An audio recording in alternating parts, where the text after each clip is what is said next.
എല്ലാവർക്കും നമസ്കാരം. ഞാൻ ഷാവുൽ.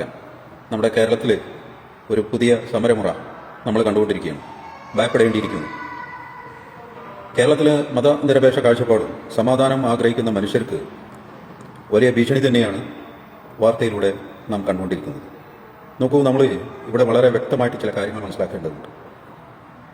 വർഗീയ ധ്രുവീകരണം ഉണ്ടാക്കാൻ വേണ്ടി, ചേരിതിരിവ് ഉണ്ടാക്കാൻ വേണ്ടി കുറേ നാളുകളായിട്ട് കഴിഞ്ഞ ഇടതുപക്ഷ സർക്കാർ ഭരിച്ചുകൊണ്ടിരിക്കുന്ന സമയത്ത് സമുദായത്തിൻ്റെ നേതാവ് നടത്തിയ പ്രസ്താവനകളും നിരന്തരമായിട്ട് ഇടതടവില്ലാതെ ഒരു ഭയമില്ലാതെ സധൈര്യപൂർവ്വം പറയാൻ മുന്നോട്ട് വന്ന് അദ്ദേഹത്തെ അടക്കി ഒതുക്കി ഇരുത്താൻ കഴിയാതെ സംഭവിച്ചതെന്താണ്? അദ്ദേഹത്തെ മഹത്വവൽക്കരിക്കുന്ന ഒരവസ്ഥയിലേക്കും കൂടി ഉണ്ടാവുകയും ചെയ്തു.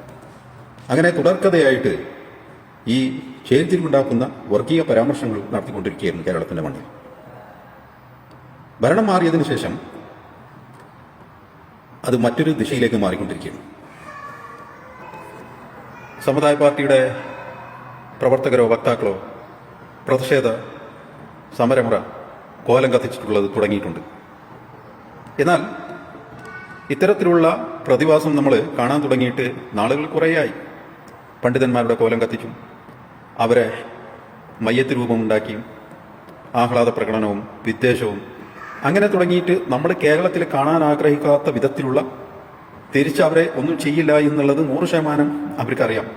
അങ്ങനെയുള്ളവരെ പരിഹസിക്കുകയും ഇത്തരത്തിലുള്ള കോപ്രായങ്ങൾ കാണിക്കുകയും ചെയ്ത് അന്ന് അച്ചടക്കം കൊടുത്തിരുന്നെങ്കിൽ, അടക്കി ഒതുക്കി ഇരുത്തിയിരുന്നെങ്കിൽ ഈ ഒരു അവസ്ഥയിലേക്ക് കോലം കത്തിക്കലും അത്തരത്തിലുള്ള സമരമുറയിലേക്ക് പോവില്ലായിരുന്നു. ഇന്നിപ്പോൾ ഇതാ ഒരു സമുദായ നേതാവിൻ്റെ കോലം കത്തിച്ചപ്പോൾ സമുദായ നേതാവും പാർട്ടി നേതാവുമായ സയ്യിദിൻ്റെ കോലം കത്തിക്കുന്നു. അപ്പോൾ നമ്മളിതിൽ നിന്ന് മനസ്സിലാക്കേണ്ടത് കേരളത്തിൻ്റെ പോക്ക് അത്ര ശരിയല്ല.